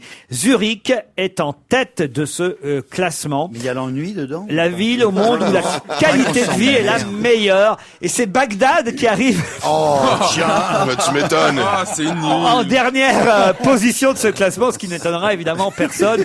Ce serait intéressant sur les villes françaises. Et après Zurich. Ah bah, Paris est en 3e position. Non, 33e. Non. J'ai dit quoi? 3e. À 33e. Ouais. Oui, j'avais oublié. 33e Ah oui. Non, mais c'est complètement n'importe quoi. Devant Londres, Non, mais 39e. c'est un peu vrai. Barcelone, 41e. Madrid, c'est un peu 42e. Ah On ouais. est quand même devant Londres, devant Barcelone, devant Madrid, devant Milan. C'est pas mal. Le top 10. Alors, c'est Stade. Zurich d'abord. Zurich. Non, c'est vrai que Genève ensuite. Ouais, donc c'est les Suisses qui font le classement, quoi. Non, parce qu'après vient Vancouver. Au Canada. Voilà. Yes. Et Vienne. Mais c'est que des En endroits où il Autriche. fait super froid. Suivi par Auckland, Non. Australie, non, Nouvelle-Zélande. Nouvelle-Zélande, et Düsseldorf, Allemagne. 5e Allemagne. ex-aequo. Voilà. Moi, je connais quelques-unes de ces villes. Je trouve ça, je suis d'accord avec ça. C'est vrai? Contrairement à ce que dit Jérôme, on s'emmerde pas à Zurich. Non, mais tu Zurich t'emmerdes. la nuit, c'est formidable. C'est vrai. C'est Non, connu. mais c'est vrai. Non, c'est vrai. Non, Même c'est vrai. Genève la nuit, c'est Ah non, vous formidable. déconnez quoi. Genève la nuit, c'est très chiant. Non, Genève, c'est chiant. Genève. Ah, non, non, non, c'est non. insupportable. Chier comme un rat La mort. distribution de combinaisons à latex rose la nuit. Alors, le vieux Genève, oui. Qu'est-ce que c'est que cette affaire C'est encore? l'affaire Stern. Ah oui, le latex, le banquier, là, où je sais pas quoi, Ouais. Stern, oui. Non, c'est vrai. Ah, tu connais son club où il allait? Bah, oui, je tenais le club. Des hommes de paille. voilà, c'est- Düsseldorf, une ville où il fait bon c'est- vivre. Ah oui, c'est Ah très oui. agréable, Düsseldorf. Ah C'est oui. c'est une C'est la ville, capitale de la mode allemande. Une ville très boisée, au coup d'œil. Oui, c'est ça. pas ça Et c'est très résidentiel, d'une architecture moderne qui est assez En matière de agréable. santé et d'hygiène, c'est Calgary au Canada qui Ouais. arrive en tête. Ah oui, sans surprise. Hein, donc là, vous êtes bon pour l'hygiène et la santé, les Canadiens. Quand même. Moi, c'est le seul endroit. Calgary, le reste, c'est de la merde. Mais- Calgary, c'est chiant. Vancouver, c'est formidable. Vancouver. Ah oui. D'ailleurs, c'est la Vancouver, première très ville agréable. canadienne qui a légalisé, en fait, ou toléré l'herbe. Ah oui, on peut fumer à Vancouver. À Vancouver, c'est fantastique. C'est pour ça que tout le monde trouve ça super. Oui, vous allez comprendre. Le sondage est fait, les gens disent c'est bien ici. Ouais, super. Oh, c'est cool. C'est Doc Gynéco qui est à Bagdad parce qu'il y a plein de shit. Et alors en sport, revenons-y sur le Canada, Maxime Martin, parce que c'est vrai que nos athlètes français brillent ces derniers temps, que ce soit en patinage artistique, que ce soit en natation, et les athlètes canadiens se font un peu moins remarquer, je note. Ouais, je suis d'accord, mais si on n'était pas obligé de vous sortir de la merde à chaque grande guerre, on aurait peut-être le temps de s'entraîner. Hein, Non, mais quand même, le Canada, c'est une étendue immense par rapport à un petit pays comme la France. Oui, mais en fait, ce que j'ai remarqué, c'est que nous, on est très bons dans les sports d'équipe, comme le hockey. Tandis que les Français sont plutôt forts dans les sports individuels. Bon, de toute façon, qui voudrait faire équipe avec un Français? À part peut-être un autre Français, mais encore. Hein? Non, chez nous, on préfère les sports de contact, comme le hockey ou le foot américain, ce qu'on appelle les sports d'hommes. Non, parce que j'ai remarqué, dès qu'il y a un peu de contact, les Français, vous êtes absents quand même. Le foot, par exemple, je suis désolé, mais le football, c'est quand même un sport d'hommes. Et vous y jouez quasiment pas au football. Non, c'est vrai. Mais comparons les deux. OK, au foot, vous avez 90 minutes sur une immense surface avec 11 joueurs pour mettre un gros ballon dans un grand filet pour finalement avoir un score de 0-0. Tandis que nous, on est 5 pour mettre une petite rondelle dans un petit filet défendu par un mec qui a des jambières, un énorme équipement et nos matchs finissent 5-5 ou 8-3. Alors, qui a les meilleurs athlètes, hein? Parce que, en fait, surtout, ce que je veux qu'on m'explique, c'est que nous, on joue sur de la glace, en patin, et on réussit à se tenir debout. Vos joueurs de foot jouent sur du gazon en basket et sont toujours en train de tomber et de rouler par terre. Et dès qu'on vous accroche ici au foot, vous vous plaignez à l'arbitre. Nous, au Québec, un mec nous accroche, on lui casse la gueule. Mais nous aussi, on a des athlètes qui se distinguent quand même dans vos sports, à vous, soi-disant, comme Tony Parker. Et je crois même savoir, que le gardien de but de Montréal en hockey est un Français, monsieur Huard. Et il est blessé présentement. C'est vrai. Parce qu'il a fait une remarque. En basket, Tony Parker, quand même. Voyez, Tony Parker, je suis d'accord, mais voyez-vous, c'est justement parce qu'il s'appelle Tony Parker. Les Américains n'avaient aucune idée qu'il était français quand ils l'ont signé. Jamais quelqu'un l'aurait repêché si son nom avait été Jean-Michel Deslauriers, comprenez-vous? Non, vous avez aussi, vous avez dit le patinage artistique, on en a parlé tout à l'heure. La natation dans laquelle vous distinguez, mais c'est pas des sports virils, ça. La natation, même les hommes, c'est pile les poils des fesses pour aller plus vite. Donc, non, je crois que le seul athlète viril que vous avez ici en France, c'est Amélie Mauresmo. Donc, non, là, vous y allez un peu fort, quand même, je trouve. Franchement, faut pas déconner. Non, mais en fait, c'est vous qui avez commencé en disant qu'on manquait de vrais athlètes au Canada. D'ailleurs, j'ai une question. Est-ce que quelqu'un a testé le taux de cholestérol des joueurs de pétanque récemment? Est-ce que vous avez déjà vu un joueur de pétanque faire des pompes avant un match sans perdre connaissance? De pétanque, pas de pétoncle. Pétoncle. Du pétoncle. En tout cas, votre équipe de football au Canada, elle est classée 84e équipe mondiale. C'est un peu le Bagdad des villes touristiques. Ouais, non, je suis d'accord. Oui, mais en revanche, les Américains sont classés 6e. Donc, ça fait 45 de moyenne pour l'Amérique du Nord. Donc, c'est quand même... Escrime, mais pas d'équipe d'escrime, alors que nous, on a de très bons escrimeurs. Ouais, on n'a pas besoin, nous, on a des flingues. Donc, il y a, une discipline comme le lancer de poids. Nous, on a des vrais athlètes en lancer de poids, pas vous. Déjà, mais qu'est-ce que vous voulez? Nous, on manque de lesbiennes poilues au Canada. Non, en fait, sérieusement, je crois que ce qu'il faudrait faire, c'est trouver un sport où les Canadiens et les Français peuvent se rassembler. Trouver une façon de développer une passion commune. Exemple, le lancer de Céline Dion. Ouais. Ou encore la chasse à garous. Dites donc, Céline Dion, on en a parlé ici hier. La photo du petit, faut qu'elle le foute au régime, là. Qu'est-ce qui se passe, là? J'ai même pas vu. Oui, mais ils habitent à Las Vegas, vous croyez quoi? Je veux dire, c'est... Pourquoi on mange beaucoup à Las Vegas? Non, mais c'est de la bouffe américaine, vous êtes d'accord? C'est impossible de rester maigre aux États-Unis. C'est-à-dire que quand on voit la gueule de celui-là, t'imagines celui qui est encore au frigo?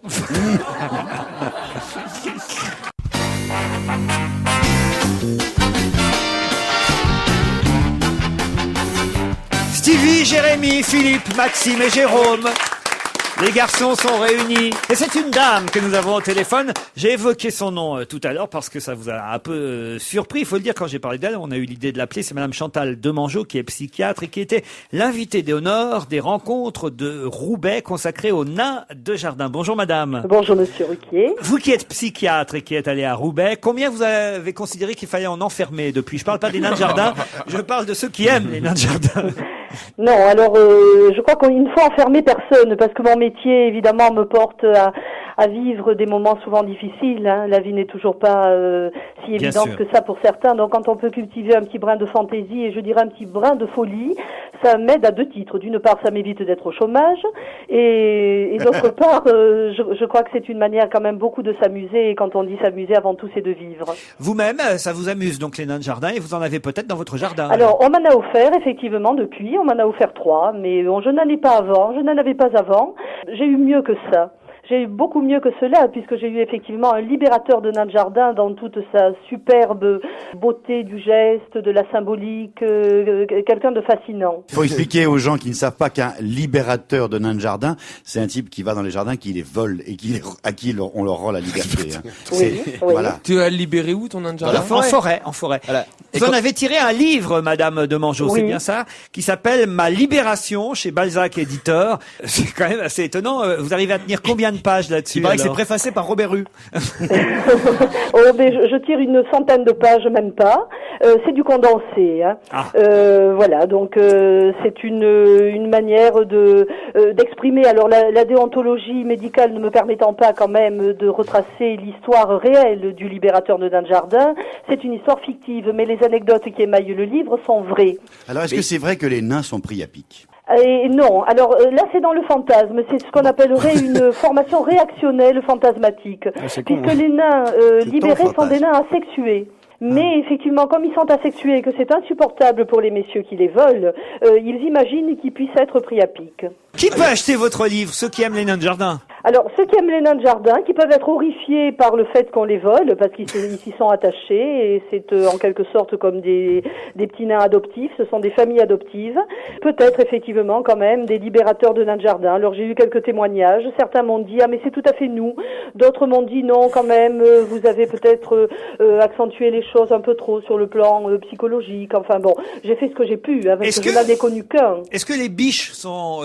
non, parce qu'il n'y a pas que des nains dans les jardins, il y a des biches, Des il y a cigognes. des cigognes. Est-ce que ça aussi, ça fait Non, partie? non, c'est uniquement les nains du fait de leur symbolique et du fait des fantasmes qui sont réactivés au moment du vol des nains de jardin. Les Ce qui ne puits serait en pas le cas pneus. avec d'autres figurines. On peut pas les cimenter? Ah, certains sont cimentés, Oui. oui, pour être asservis. Stevie, toujours l'aspect pratique des choses. D'autres sont entourés par des pièges à loups.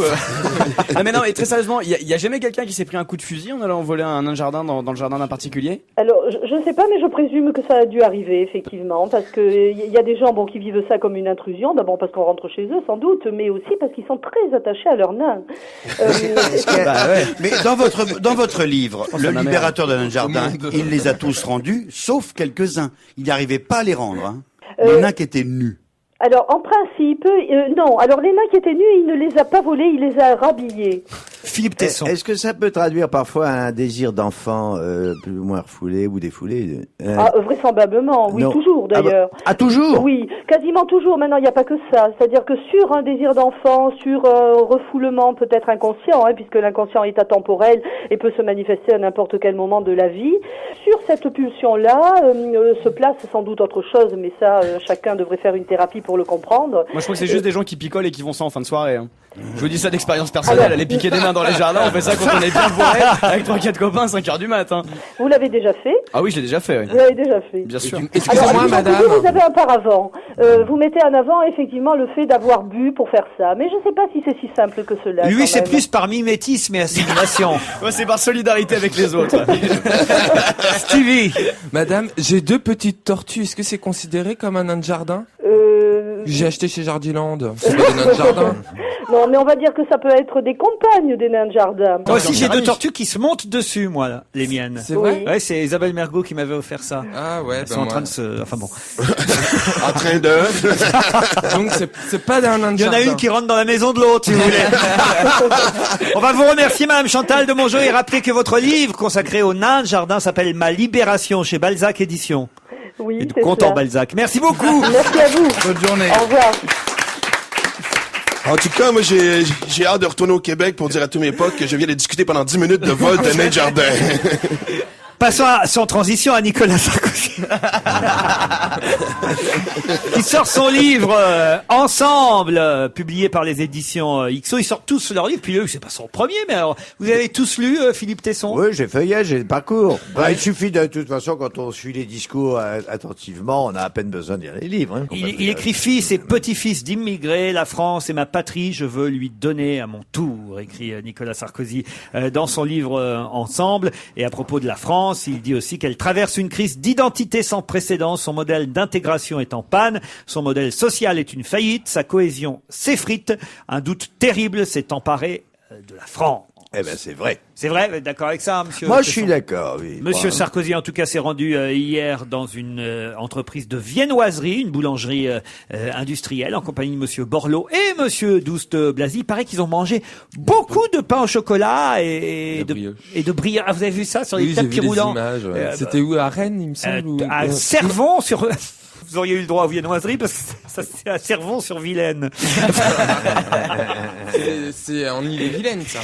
On imagine, il y a oui. des chances. Donc du côté de Rennes. Voilà, en Ille-et-Vilaine, Cervon-sur-Vilaine, et effectivement, il a de l'humour, monsieur Sarkozy. Il a dit à propos de monsieur Borloo face aux journalistes, il essaie toujours de se mettre. Ça, il sait faire ça. Faut bien lui reconnaître une chose, Sarko, par rapport à Sego, c'est qu'il sait mettre les journalistes dans sa poche. Il a un petit côté, on est complices. Regardez, j'ai de l'humour. Et alors là, il leur a dit, avec Jean-Louis, à propos de Jean-Louis Borloo, avec Jean-Louis, c'était une histoire secrète. On voulait pas vous le dire avant de l'avoir dit à nos parents qu'on s'entendait bien ensemble. C'est vous, Stevie, qui lui écrivez ces jokes?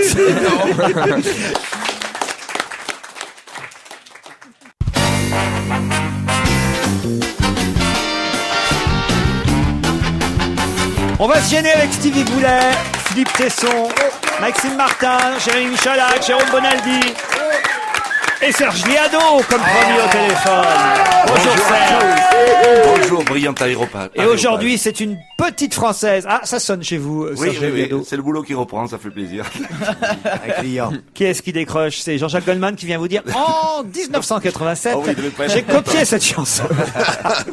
Michel Thor, une petite Française, et Dalida, le temps des fleurs. Quel rapport? Eh bien, Michel Thor a chanté cette chanson-là à l'Eurovision en 77, l'année justement où Marie-Myriam avait gagné. Et Michel Thor représentait Monaco, elle a été 4e.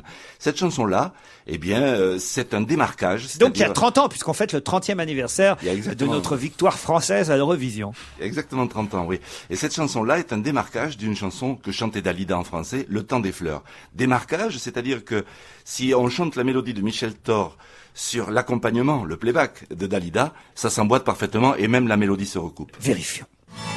Une petite Française née en Provence, quand elle avait 15 ans, vint à Paris, épousa la chanson, ne changea pas son nom, et la voilà devant vous aujourd'hui.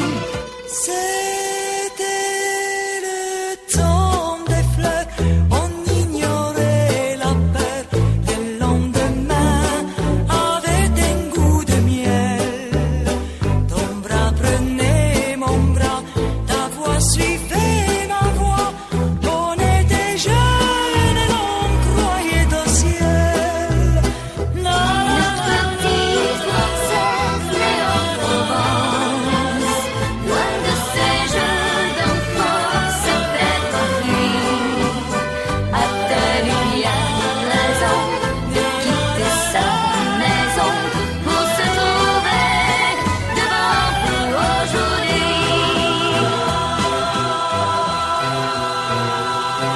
Vous nous l'avez prouvé, bravo Serge Liado. Ah oui, ça se marie bien. Vous aussi, la suppression de l'ENA vous inquiète, car rappelons-le, vous avez été énarque, Serge.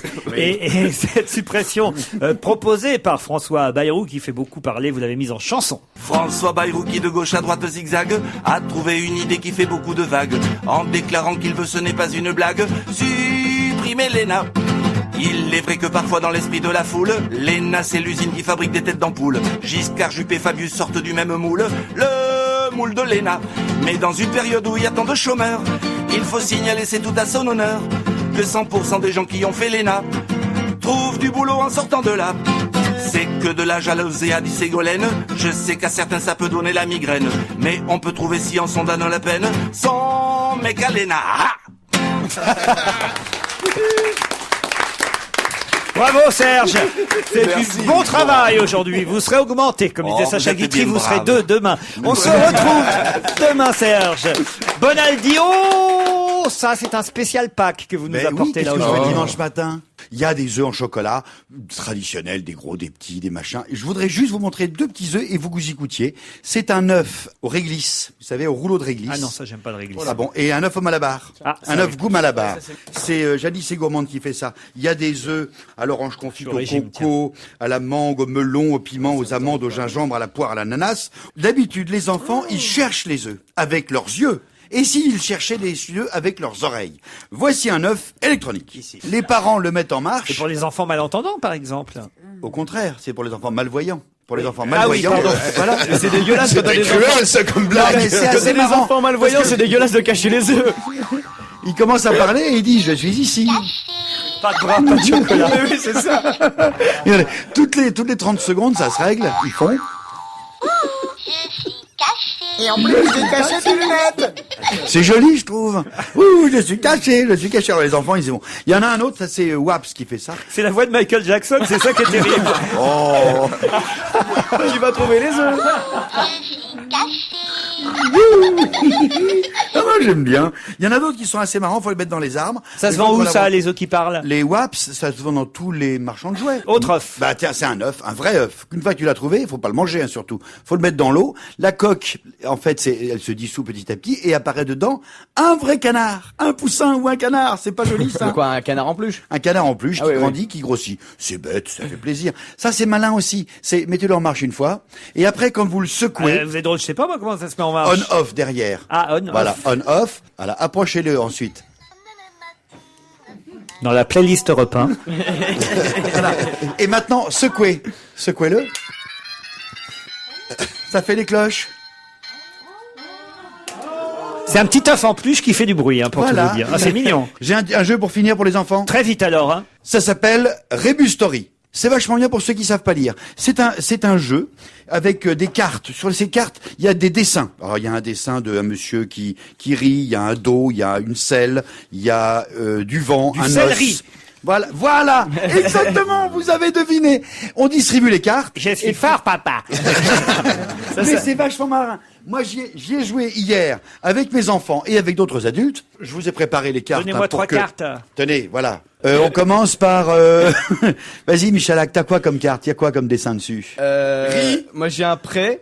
Un prêt. Et ensuite, j'ai un... Prairie? J'ai un... Prairie, bravo! Super. T'as gagné. C'est pour les enfants qui... T'as gagné 6 points. C'est pour les enfants qui veulent faire Laurent Ruquier plus tard. Prépare-toi à faire des jeux de mots en rébut. Non, c'est O, ça. Ça, c'est O. O. Ah, moi j'ai quelque chose. Regardez, hop. Alors là, c'est un cabaret où on boit, enfin une sorte de bistrot où on boit. Là, c'est un endroit où on dort. Et là, c'est une ville. Publicité.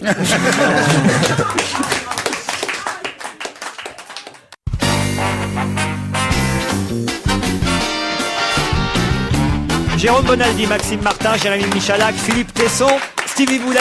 Et mesdames et messieurs, vous pouvez saluer l'arrivée de Jean-Bernard Hébert.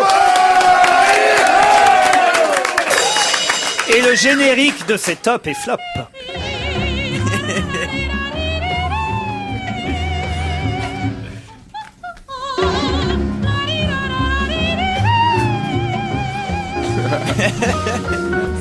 On commence par les tops ou par les flops musicaux? Non, on va commencer par les tops, mais on va même commencer par une petite réflexion terrible sur la situation dans laquelle nous nous trouvons. Vous savez que j'ai beaucoup de mal à être équilibré pour les tops et les flops, et notamment à trouver un Français dans les tops chaque semaine. Donc je dois passer des heures pour faire cette chronique sur les divers sites de vente de musique par Internet. Et maintenant, je suis en mesure, c'est un fait scientifique prouvé, de vous dire pourquoi l'industrie du disque française est au bord du dépôt de bilan et du suicide collectif. La première raison, c'est que pour respecter les quotas, vous savez, on est obligé dans les grandes entreprises d'employer des gens défavorisés, eh bien, l'ensemble des directeurs artistiques engagés par les maisons de disques des 10 dernières années sont atteints de surdité profonde. Ce qui ne les transforme pas automatiquement en Beethoven, mais ce qui explique beaucoup de choses. Donc la deuxième raison, qui est corollaire, c'est que les artistes n'ont pas de voix, puisque les types qui les écoutent n'ont pas d'oreilles. Alors, ils enregistrent des disques. Tous les disques qu'ils enregistrent, ça fait passer les recalés de la Starac ou de la Nouvelle Star. À côté, c'est Ella Fitzgerald ou c'est Julien Clerc, tellement. Donc maintenant, j'ai l'explication scientifique de la nullité de la musique qui nous est proposée. Alors, nous allons commencer par 3 tops. Il y a... Ça m'étonne pas. Quand je vois le nom du premier, là, où, c'est du bon, c'est du lourd. Ah, c'est du lourd. C'est du big, même, puisque c'est le nom de l'album. Alors, première question, puisqu'il s'agit de Messi Gray, et l'album Finally Made Me Happy, qui m'a finalement rendu heureuse. Alors, je voulais vous poser la question, est-ce que vous avez déjà essayé les lubrifiants sexuels? Oui. Seul ou avec quelqu'un? Non, mais ça, c'est mon problème, mon vieux. Bon. Mais est-ce que vous avez essayé les lubrifiants sexuels avec du papier de verre, en plus, agrémenté de lubrifiant? Ah non, bah non, ça fait mal. Non. Du paprika une fois, mais... Ça fait mal, donc t'as essayé. Eh ben, Messi Gray, c'est exactement ça. C'est du lubrifiant sexuel avec du papier de verre, mais pour les oreilles. C'est excitant, mais ça rappe. Alors, ça rappe pas dans le sens musical, c'est sans rapport sexuel, bien évidemment. L'album s'appelle Big. Big and Beautiful, Messi Gray.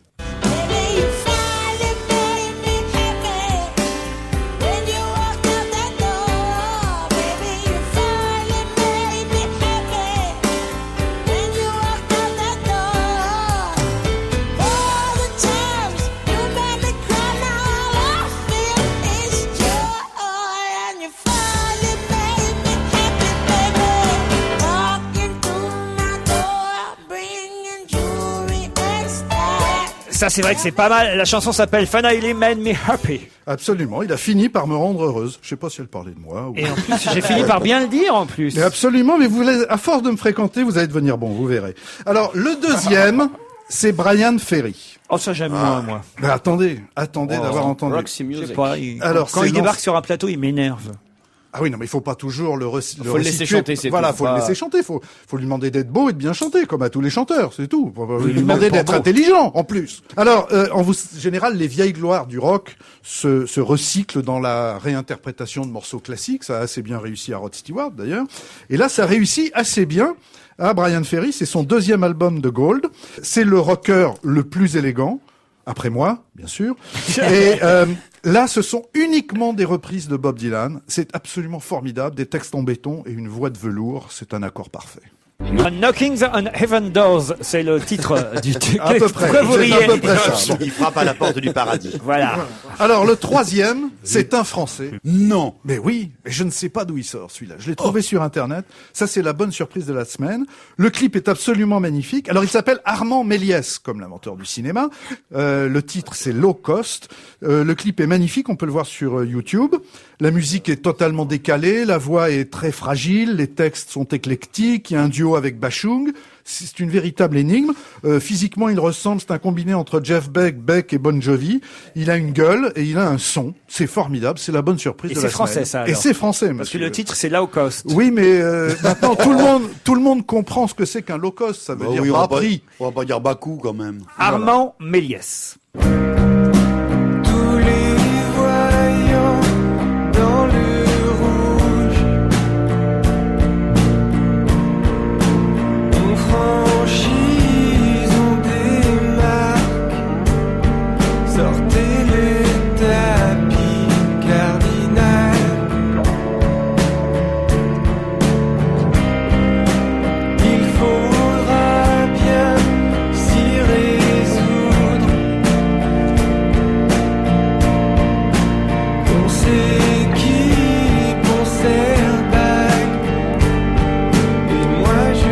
Moi, j'aime pas ça, alors là. Ça, c'est pas l'Ormanodou, ça, je suis d'accord, ça va, on va pas gagner le 200 mètres avec ça. Mais enfin, l'album est J'ai plutôt l'impression pas qu'il mal. passe pas à la bonne vitesse, votre disque. Ah ben, c'est peut-être votre machine qui marche mal. Non, dans l'ensemble, c'est plutôt pas mal. Par rapport au reste, c'est toujours en comparaison. bien sûr. Armand Méliès. Bon, les flops de la semaine. Alors là, un chef-d'œuvre, un feu d'artifice, une merveille, un bijou cette semaine. Nous allons commencer par Tony Parker et Balance-toi. Alors ça, c'est le basketteur qui fait un disque. Exactement. Un disque de Alors rap. c'est encore un sportif milliardaire qui vit à l'étranger et qui vient nous parler de la difficulté de vivre en France dans les banlieues, évidemment. Alors, il faudrait que ceux qui jouent à la baballe ne se prennent pas toujours pour des enfants de la balle. C'est un peu fatigant. C'est une accumulation de clichés rap absolument grotesques. Et ce que je ne comprends pas, c'est pourquoi un si gentil garçon, si mignon, si bien élevé, si bon joueur de basket, qui est fiancé à une star de télé si jolie, veut absolument nous faire croire que c'est une racaille qui se tape des putes en prenant de la drogue avec des Macs. Tony, laisse tomber le rap, fais des paniers, sinon tu vas finir comme Yannick Noah en slip. Balance-toi, oh baby go. Est-ce que tu penses que t'es prêt, baby? Ça fait boum boum dans le club, baby. Oh oui, bouge sur la zouk lady. Tony Picou, les smooth, je m'applique. Hey, DJ, balance sa sauce comme d'hab. Rivé pour la gloire, je le fais comme d'hab. Laisse glisser, tranquille c'est open bar. Enfile les verres avant 2 heures d'argent. La boule en face, elle brille. Comme les yeux de cette girl qui me fixe, baby. Tu peux m'escorter pour cette nuit, baby. J'ai déjà ma femme. Bon, on va pas faire durer le supplice plus longtemps. Exactement. Mais enfin, il fallait quand même que les gens soient au courant. Bon, continue à jouer au basket. Il y a Jamie Foxx qui est avec lui aussi sur l'album. Bientôt, il y aura mieux parce qu'il y aura le fils Noah qui fait du basket et qui peut-être chantera aussi. C'est un désastre. Il faut qu'ils arrêtent. Bon. Deuxième titre. Alors, ça, c'est la numéro 2 au hit parade en France. C'est incroyable. Quel pays nous sommes. Elle s'appelle Cascada. L'album s'appelle Miracle. J'ai jamais entendu parler de ça. Ben oui, mais pourtant, elle est numéro 2 des ventes sur iTunes, absolument. Cascada. Sur iTunes. Oui, sur iTunes France. Ah, sur les visions. Je sais pas si elle est jolie, elle m'a l'air d'être un petit peu gironde, elle a des gros seins, elle a les cuisses très écartées, enfin, donc elle est à la mode. Combinaison parfaite. Alors, l'album s'appelle Miracle. Tu parles d'un miracle. Ah bah c'est peut-être Sœur Marie Machin. Oui. Elle entend des voix. Alors, je suis sûr que vous connaissez... Sœur Marie-Pierre Simon.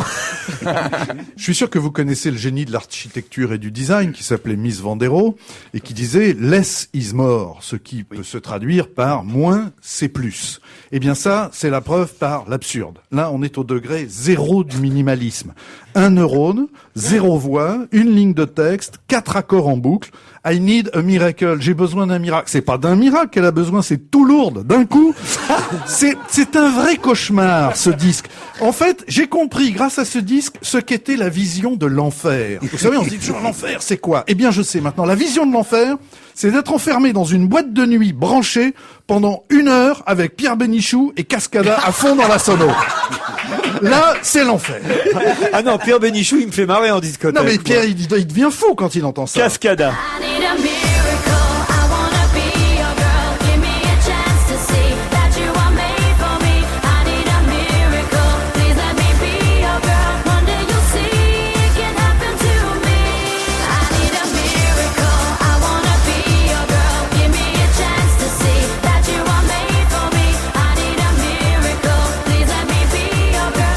À fond dans la voiture le samedi soir, faut voir. Oui, faut voir. Il faut avoir consommé beaucoup de choses et avoir rendez-vous avec Cascada. Dernier flop. Alors, il s'agit de Jean-Michel Jarre avec Théo et Théa. Vous savez que Jean-Michel Jarre est resté un très grand enfant malgré son immense réussite mondiale.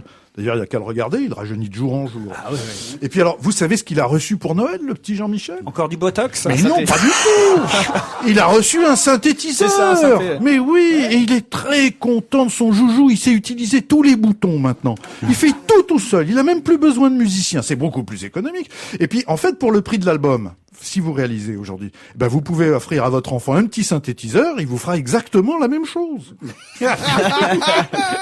Théo et Théa.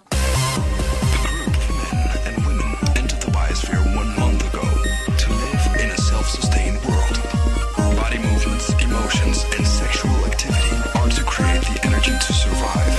A total mystery surrounds this experiment, and its project's codename Théo and Théa.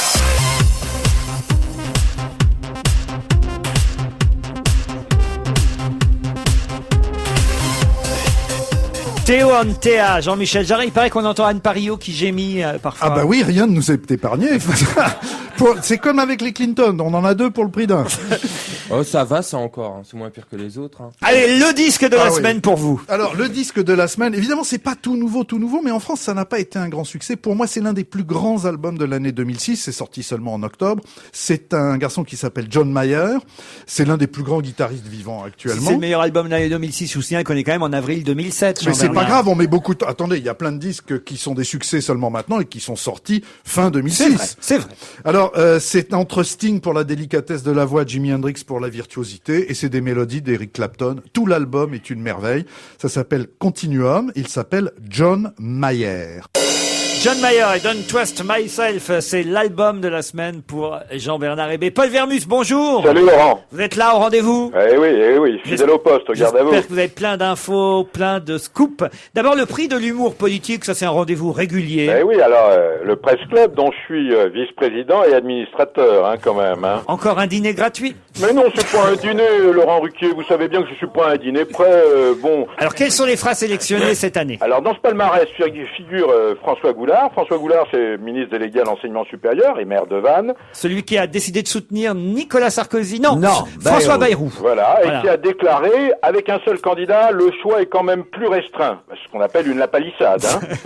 C'est pas mal. Dans cette sélection, on trouve José Bové. Qu'est-ce qu'il a dit? Alors, le fait de m'incarcérer à la rigueur, ça réglera le problème du QG de campagne. Ouais. Bon, c'est bon. Alors, sont également retenues des phrases que vous avez entendues.